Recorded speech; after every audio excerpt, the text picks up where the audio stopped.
In all reality, you don't need to be a royal to have one. Maybe you have to be a royal to wear one. No, a real one. But in all reality, if you live in Japan, you don't have to be a royal to own one.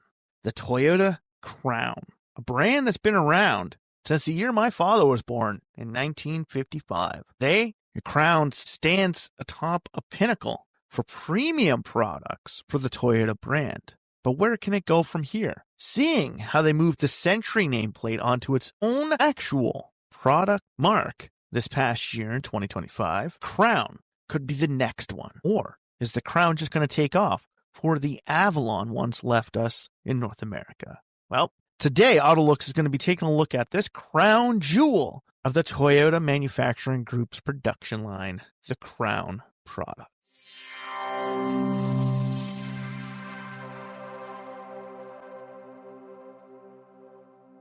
Welcome back to the AutoLooks podcast. I am your host, as always, the doctor to the automotive industry, Mr. Everett J, coming to you from our host website at AutoLooks.net. If you haven't been there, stop by, check it out, read some of the reviews, check out some of the ratings, go to the Corporate Links website page, big or small, we have them all, car companies from around the globe, all available on one direct location. That is the AutoLooks.net website. The AutoLooks podcast is brought to you by Ecom Entertainment Group and distributed by Podbeam. If you'd like to get in touch with us, send us an email over at email@autolooks.net.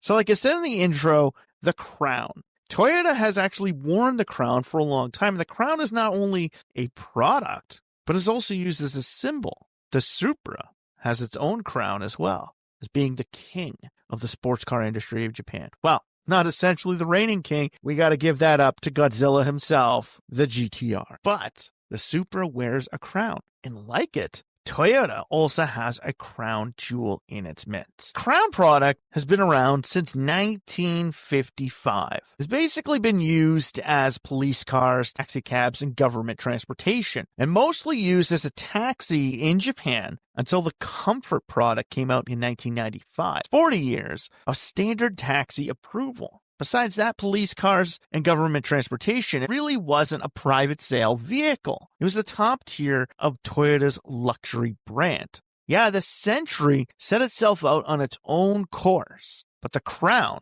sat atop the Toyota stable. And being that it was dedicated to more transportation government officials and government employees, the Crown became the pinnacle of luxury within the standard product range of Toyota itself. Having competition from the Nissan Cedric and Gloria, the Honda Legend, the Mazda Luce, the Isuzu Balea, or even the Mitsubishi Debonair. Toyota has had a few competitors along the route, and during its time, until the arrival of the Lexus LS in 1989, what's essentially used the crown jewels of technology and information from the Crown product from the Toyota stable. Until that arrival in 1989, the Crown sat atop the Toyota Sphere. It is Toyota's second longest running nameplate behind the Land Cruiser and the seventh longest running nameplate in the entire world. Yeah, the Crown has been around for a long time. And even though in North America, we're just starting to see it. 2 years ago in 2023, with the arrival of the Crown Sedan, the Crown Wagon, the Sport Wagon, and even now the Crown Insignia SUV or crossover utility vehicle, as I'll call them, the Crown brand was never really here. We had the Avalon from the 80s into the 90s and up until the early 2000s. In 1989, we had the arrival of the Lexus series. But you have to remember, Japan is a completely different market. If you go back and listen to our podcast about Mazda's luxury brand, Manny, that they tried to create in North America, essentially just used Mazda products from Japan. Lexus was doing that as well, utilizing more luxury tier of Toyota products from Japan for its own product stable. Hell, the LS, designed and built on its own, but utilized a lot of the same features, engines, and products that the Crown already possessed. And this is from a great, long-living product, the second longest in Toyota's nameplate after the Land Cruiser, and the seventh longest in the world from 1955 all the way up till today. The Crown brand is still around. But with that, let's go back and take a look at where the Crown came from. It started life in 1955 as the Toyopet Crown. Remember, it was Toyopet, not full division Toyota yet. The first generation ran from 1955 until 1962. It had a 1.5-liter Type R engine. It really wasn't for private sales. It was essentially for government officials only. Its master, the sibling, was used for taxi services, and the master line for commercial usage. It had wagons and van styles, but it also had the Crown Deluxe brought in as the first posh model during its time frame for government officials. Gotta remember, this was the vehicle built for taxis, commercial use, and even police vehicles near its original inception. But then Toyota saw that it can also be used for luxury officials. This essentially was until the Century came out and took its title away from it. It used a coil and double wishbone independent suspension and had suicide rear doors before the Lincoln Continental. Oh yeah,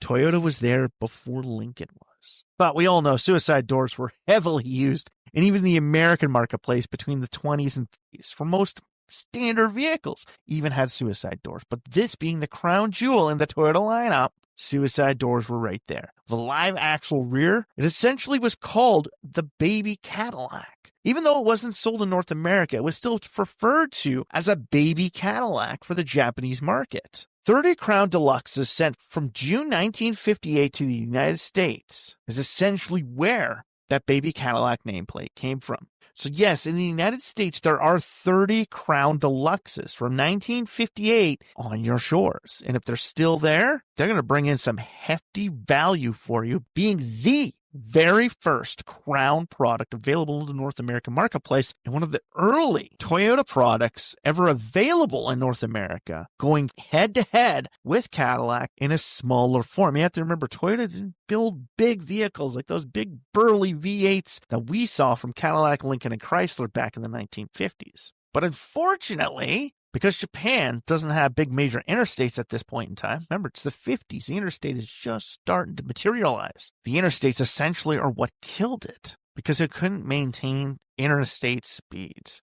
Yes, it was a big, burly beast from Japan, but it couldn't maintain the same speeds as North American products on the brand new developed interstate system. 1962, the second generation came upon us. This one only lasting 5 years, from 62 to 67. And it was introduced to complement the brand new Corona sedan in North America, the largest and luxurious version of the two. Its stylized crown badge on the grille and hubcaps set it apart from the standard Corona of those point in times. Utilizing an X-frame to achieve a lower center of gravity, this vehicle handled like a cloud, similar to that of Chrysler Imperials at that point in time. It only came as both a sedan and a wagon, but it had the Crown Master line for commercial use, a coupe utility, a double cab utility, and even a van system. Yes, Crowns came as trucks back in the early days, crossover utility trucks. It also had the Crown S, which included a sport camshaft, instrumentation, suspension, and a 2-liter inline-6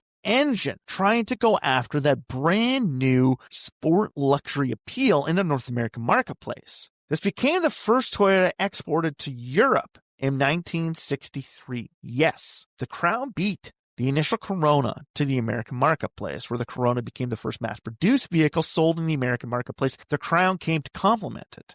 But the Crown also became the first Toyota ever exported to the European marketplace. So May 1963, if you have a Crown from those early days, hold on to it. That bad boy is worth a pretty penny. Or in this case, quip. So that'd be, what, a few quid for you if you're talking about the UK? Now, 1963, Tokyo Motor Show displayed a convertible version of the Crown.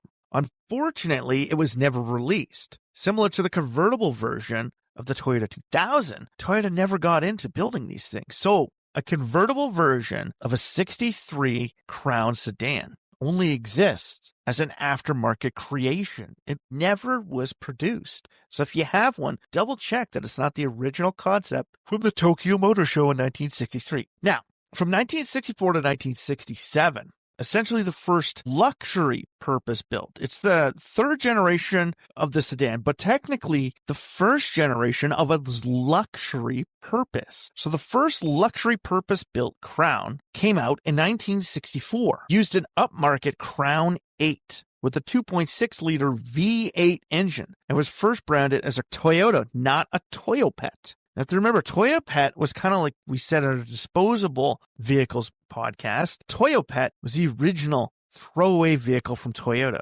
Toyota became more of its bread and butter vehicles, and the Crown first became branded in 1964 as a Toyota, not a Toyopet. It was designed to replace the full-size American cars used by corporations. So Japan was getting sick and tired of their corporate dignitaries and government officials rolling around in American-made vehicles. Kind of sound familiar? You know, kind of like Urus luxury from Russia. Yeah, they got tired of riding around these big American vehicles. And it was the first mass-produced vehicle with a V8 engine from Japan as well. Its competition at the time became the Prince Grand Gloria, the Mitsu Debonair, and the Nissan Cedric Special, which only had 6-cylinder engines. This being the first luxury variation coming out between 64 and 67, while the 1962 to 67 Crowns were still for sale. The luxury version finally appeared.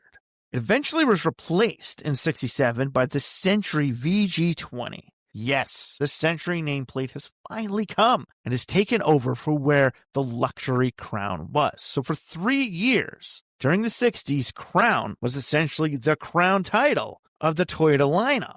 Until the arrival of the Century sedan, Toyota realized they needed something else to be built specifically for the corporate and high dignitary government officials only. And they did that with the Century. From 1967 to 1971, the third generation of the actual Crown sedan came out. They finally used a perimeter frame in place of its X frame, trying to reduce some weight and get a little bit better fuel consumption. Because you have to remember, this is Japan. They don't have their own oil. They got to import it. They're trying to save on spending all that money. This chassis, built in 1967, would carry the Crown all the way until 1999. That's quite a distance. Over 32 years, the Crown would run on the exact same perimeter frame chassis. But you have to remember, from 1955 until 1967, it ran on the original X frame. So Toyota realizes when they get something right, don't fuck with it. Just leave it alone. At this point in time, they used a 2-liter M or 2.3-liter 2M engine. Now, the 2.3-liter 2M was also shared with the 2000 GT sports car, the other vehicle which had a convertible version made but never produced. Now, that was made for the James Bond movie, You Only Live Twice, where if you've seen the movie and listened to our podcast about James Bond cars, you understand this thing was purposely built for the movie. They thought they would have got a lot of interest in it because, you know, James Bond being a big franchise at that point in time, but unfortunately it didn't garner enough interest, so Toyota decided to scrap the whole idea. So no convertible 2000 GT, no convertible Crowns. Now it came as the Super Saloon, but it was also joined by the Super Deluxe trim, top tier, sitting just below where the brand new Century nameplate was. Now the Master 9 nameplate was dropped in favor of the only Crown name ever for commercial products. So now the Crown isn't a vehicle. It's luxury. It's cabs. It's police. It's government. It's not something you move flowers and dirt in anymore. No, the Crown is moving up. And in the movie, Satoshi Yamara from Tora Tora Tora would become the spokesperson for the Crown brand for the next 16 years, starting in 1967. Yeah,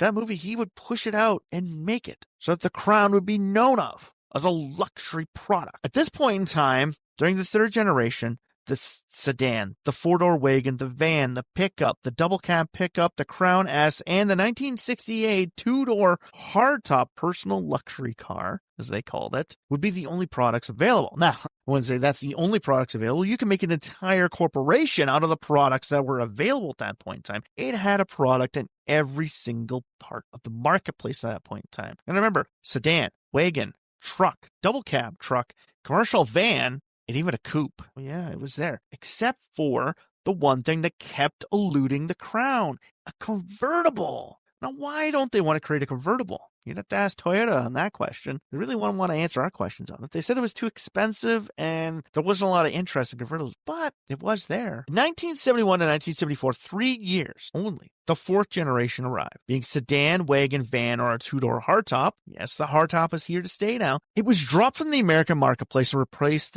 with the Corona Mark II. So yes, by 1971, the Crown is no longer available in America. The baby Cadillac is gone. Whew, Cadillac can finally sigh some relief that it no longer has to compete with a Japanese luxury product. It only has to deal with its own American counterparts from both Chrysler Corporation and the Ford Motor Company with Lincoln and Chrysler. At this point in time, Imperial was still kicking about. So essentially they had more luxury, but didn't need the Toyota one. They had the Corona Mark II, but essentially that's just what would eventually become the Camry. It was the first to be marketed worldwide as the Toyota Crown product. And for the Japanese market, a two-door featured halogen headlamps in the 70s. So if you thought that Audi made that breakthrough in the early 2000s with halogen headlamps, get your head out of your ass, do a little research. Toyota beat them to the punch with the original Crown 4th generation between 71 and 74, with a two-door coupe having one of the first halogen headlamps in history.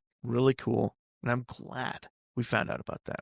It finally included a separate radio seeking feature and a remote truck for tuning the ignition key to the far left. So yeah, even though they pulled it from America, you can now drive it in our marketplaces. The 5th generation appeared from October 1974 to August 1979. It was a sedan, a pillared hardtop sedan, a wagon, a coupe, and a van. This time, it also included a 2.2-liter diesel was introduced in 1977. So yes, we still had the van. We still had somewhat of a commercial sales for the standard Crown product. Its trim featured Standard, Deluxe, Super Saloon, and Royal Saloon, sitting just below the Century product range. But by this time, the V8 had been dropped from all the models. No longer was the V8 needed because now it's being sold in Asian marketplaces. In the American marketplace, we needed a V8.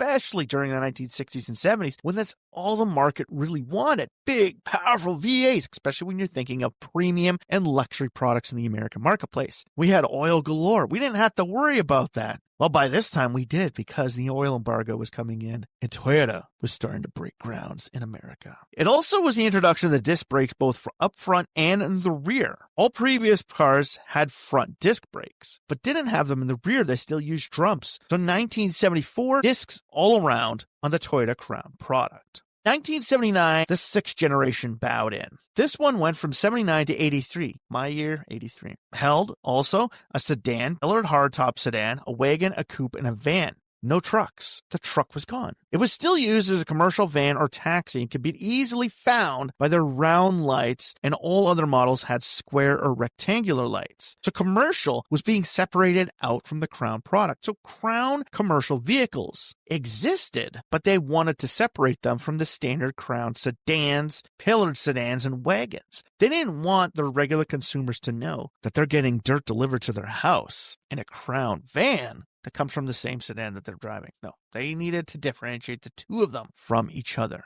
A new turbocharged 2-liter engine was offered in Japan only in 1980, with the last generation to have a 4-cylinder engine. 4 cylinders were all becoming the rage, even in the tuning world by the late 70s and into the early 80s. But the Crown was supposed to be a premium and luxury product. Even in the Japanese marketplace, 6 cylinders meant premium. 4-cylinder meant entry level. So even in their marketplace, the 4-cylinder was being kicked to the curb. In 1980, Germany saw the first model ever sold of the Toyota Crown product. In 80, as you remember, a lot of other European countries had these back in the 60s. America had it back in the late 50s. Germany, 1980. And this is before the fall of the Berlin Wall. The West Germany got the Toyota Crowns. It was the last generation for the two-door hardtop. It was replaced by the Toyota Soarer during the 1980s. The coupe was still fitted with a vinyl roof and opera windows from the 1970s, so it still gave a little bit more luxury appeal to it. It had extra options, electronic compass, and a moonroof could be had in their products, because you have to remember, it was still a premium product range from Toyota. In 1982, a 2.4-liter diesel engine appeared. Yeah, this may be a premium and luxury product, but we still want diesel in it because diesel can get us better fuel mileage in the European marketplace than an internal combustion engine that runs on petrol. The European Union loved diesel, and Japan was starting to see an influence in diesel vehicles as well. Now, this would only run until the late 90s, and they finally realized that diesel was creating more emissions than standard petrol. By the end of 1983, the seventh generation came upon us. Running from 83 to 87, sedan, pillared hardtop sedan, wagon, and a van were now available. Gone were the coupe, gone were the truck. These models were the first to be introduced with a liquid petroleum gas four-cylinder engine. Yeah, we said the original four-cylinder was gone, so no longer was a standard petrol four-cylinder. An LPG-powered four-cylinder was here for commercial sales to save on money for intercity travel. They were always thinking about the pocketbooks of the contractors driving the Crown. Its extras now included a dash-mounted CD player. 83 to 87, yes, the CD player is out. Sony is making waves in with CDs, and it made it into the Crown product as an extra feature. A shelf-mounted fridge for the commercial driver on the move, and a seat memory feature. Yeah, we all want to get into our vehicle, push the button, and make sure that our seat moves to the proper location so we don't have to self-adjust every single time we're getting in the vehicle after our wife. Trust me, I don't want to drive like, a white woman. If you ever watch The Simpsons, you know exactly what I'm talking about. It's like one of my favorite bits that I always use every time I get in the car. I get in the car, look at my kids, I'm like, look, kids, guess what I am? Dee sitting in mom's seat, and I push it back, and I'm like, do. They laugh at it. They're like, it's so true, Dad. It's so true. Yeah, you don't want to be sitting next to the front windshield. Unfortunately, the seventh generation would leave the European marketplace and enter other select Asian marketplaces. So the Crown was no longer there. But there was a reason for that. Crown wasn't leaving Europe. It was essentially getting replaced in Europe. Remember, 83 to 87, luxury is being made in America. In 1987 to 2000, for 13 years, the eighth generation was upon us. The sedan from 87 to 2000, a pillared hardtop sedan from 87 to 91, and the wagon and commercial van from 87 to 1999. They also had, 1997, a special classic, the Toyota Classic, to fall not into the lineup of the Crown sedan, but to fall into the lineup of their premium product range. A 2-liter, 2400cc single overhead cam turbo diesel with a manual to take on the Golf GTI was included with its 8th generation. Along with it, a 4-liter V8, the same engine to be used in the Lexus LS, would soon become the main engine of the Crown Majesta model. By 1998, the Crown became the first Toyota available with an airbag. And at this point in time, the Crown shared design cues with the Toyota Cressida, or later Camry, in a lot of world marketplaces. In 1989, the top-level Royal Saloon G was introduced and included the world's first CD-ROM-based automatic navigation system with a color CRT display. Yes, a crystal television display was available in top-tier Royal saloons from the Crown sub-brand. Toyota was going after luxury, and even though Lexus was only available in Canada, the US, and Mexico, and other parts of the world, the Crown reigned king for the Toyota brand. Because as we all know, at this point in time, the Century brand was still limited on sales, as Century products were essentially built specifically for the Japanese marketplace, where Crown was moving into a global luxury dominance, followed beside it with Lexus in America. It came with a comfort ride thanks to an electronically controlled shock absorbers. This was borrowed from the Crown Coupe, or as it was now called, the Toyota Soarer. Yes, the Toyota Soarer essentially was the Crown Coupe. They decided to split the two out, knowing that coupe markets were exploding all over the world, and they no longer wanted a Crown Coupe. They wanted a sports coupe model. See, the Crown, if it kept the coupe profile, would have been just a coupe product, like the Camry Coupe. But separating it out as the Soarer made it a sports coupe model on its own dedicated product range, similar to that of the Honda Prelude. Prelude is a sports coupe. The Accord Coupe is a coupe, a sedan with a coupe accessory, where the Prelude is a sport coupe model built off a similar platform as the Accord. By now, the Crown model was also sold in Japan, the Middle East, the Caribbean, and select Asian marketplaces. Gotta remember, it was void of all American sale. Why? Well, at this point in time, we had the Avalon. We didn't care about that. And we had the Lexus products. So we didn't need the Crown, did we?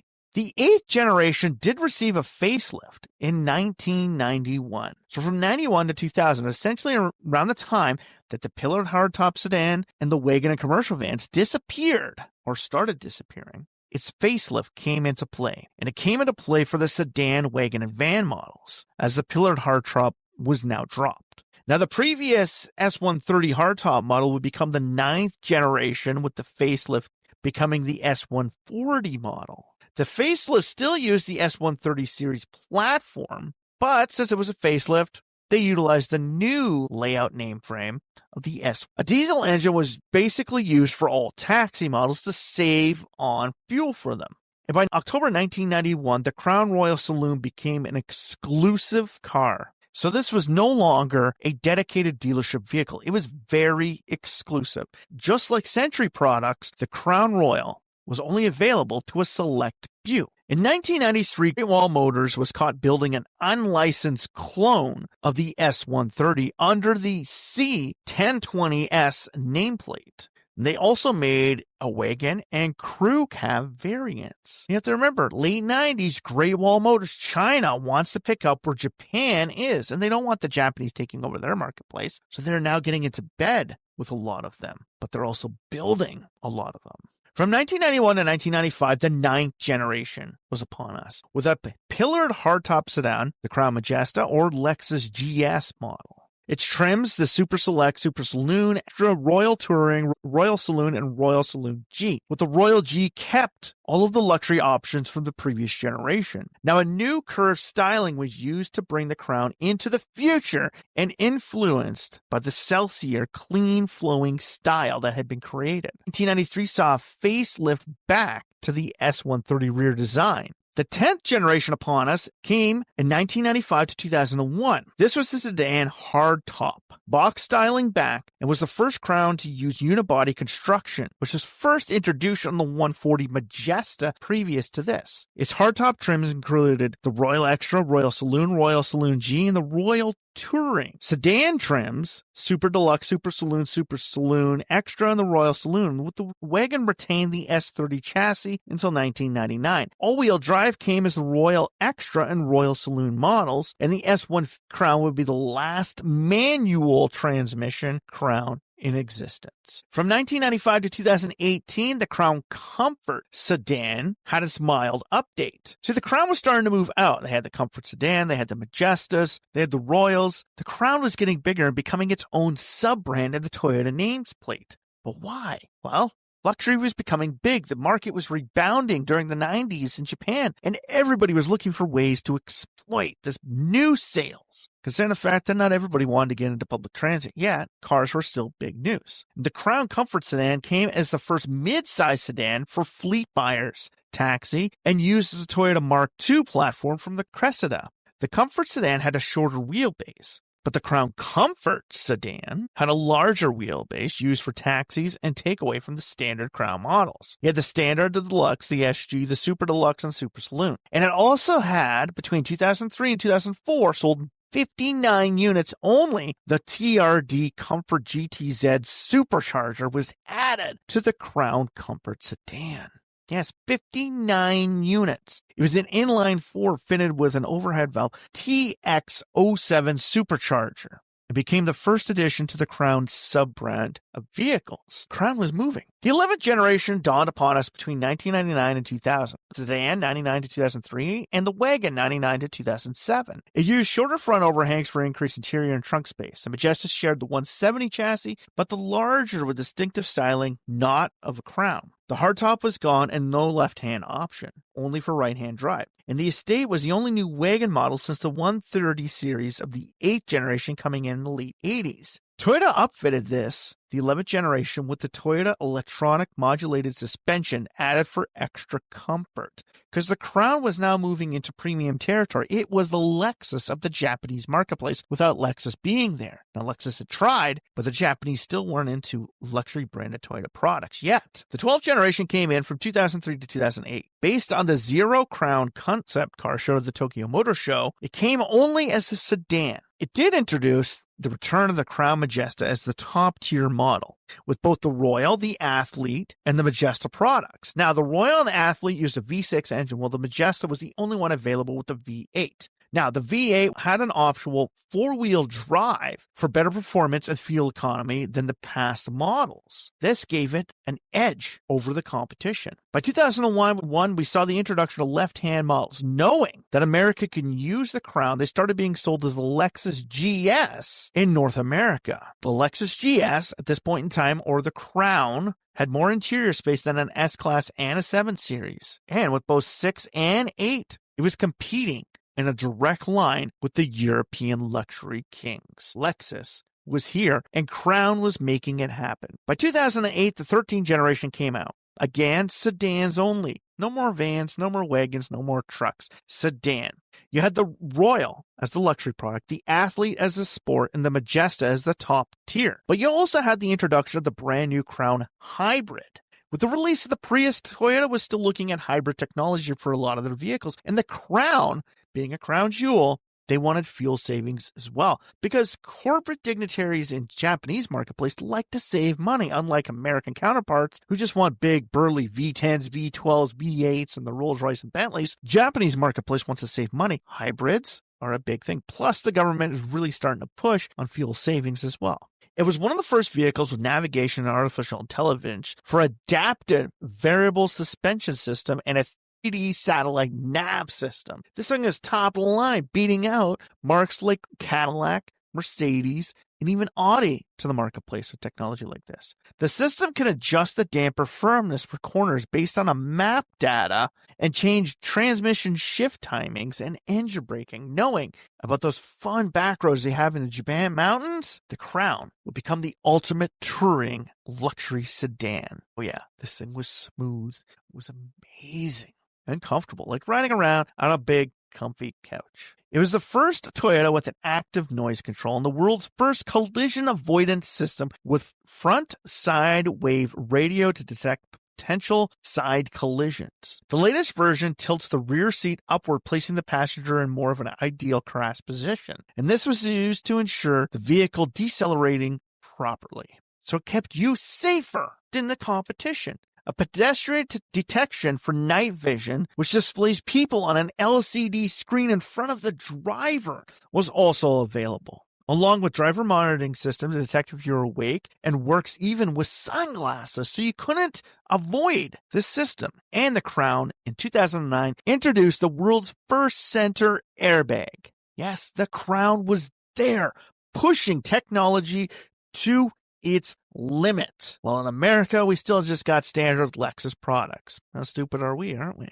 In December 2012, the 14th generation of the Crown comes around. From December 2012 to June 2008, the sedan only, with brand new styling for the Royal Series, comes out. Now, the new Royal Series pays homage to the 5th generation series of its design, utilizing previous generation design elements. A special Pink Rose edition released in September 2013 received 650 orders for the first month of its sale. It's still a very rare sight to find. Special Pink Rose edition, pink rose, lotus flowers, and peach blossoms, okay? It's amazing. It's a very rare sight and holds its value well. Now, it came with front-wheel drive and four-wheel drive versions only, but still available with the V8 and hybrid V8. Now, from June 2018 to June 2022, the 15th generation comes out. It's sedan layout, front-wheel drive, and four-wheel drive variations only. It is now called the S220 Crown, chosen for the government of Indonesia state officials' transportation. So Indonesia is now using it for state officials, not just Japan. The 15th generation comes in and showcases to the world Crown is here, and Crown is still a top-tier luxury vehicle. It also sets a design precedence for the brand new Mirai. In July 22nd, July 2022, we finally get to see the 16th generation, the one that still exists today, going back to its roots, not full roots, a sedan, a wagon, crossover wagon, the Signia, Crosstrek sedan, Crosstrek sport wagon, and a fuel cell sedan come out, along with the brand new Highlander CUV as the Crown Kluger. Crown has now moved into its own dedicated sub-brand in a lot of global marketplaces. Where Lexus isn't available, the Crown brand is. Toyota now has its own premium lineup with the Crown brand. Even in North America, we still get the sedan, the wagon, the sport wagon, the crossover wagon. We even get the Crosstrek sedan and Crosstrek wagon along with the fuel cell sedan in very, very select markets because they're really starting to promote it. A gasoline hybrid system is standard for all production with a fuel cell added in. This becomes the dedicated replacement for all Avalon models anywhere in the world. Crown is now the new premium product for the Toyota stable, and it becomes the standard use for the second generation Mirai platform. Yes, the Crown is there, and the Crown is growing. Its premium marketplace is coming in, where Lexus is luxury and Century is high-end. Toyota stands between standard and premium, and with Chinese marketplace demanding more premium products, Toyota needs to expand, and Crown is right there, introducing the Kluger, the Highlander CUV, and the Velfire van as Crown products. And hell, even the Comfort entry-level sedan from 1995 to 2018, Crown has been trying to break itself out from the Toyota nameplate for decades. But will Toyota do it? Now, we have all seen it as Century's become the new high-end brand for the Toyota marketplace. And now that they're even thinking of bringing GR out into its own sports car division, Toyota is expanding multitude of different divisions. Even though they have partnership deals with Suzuki, they own Daihatsu and Subaru as well, Toyota still wants to go from entry-level to standard product range with the Crown and the premium product range, Lexus and the luxury product range, and Century and high-end, with GR coming in with sports car brands. Yes, Toyota wants to emulate what General Motors once held.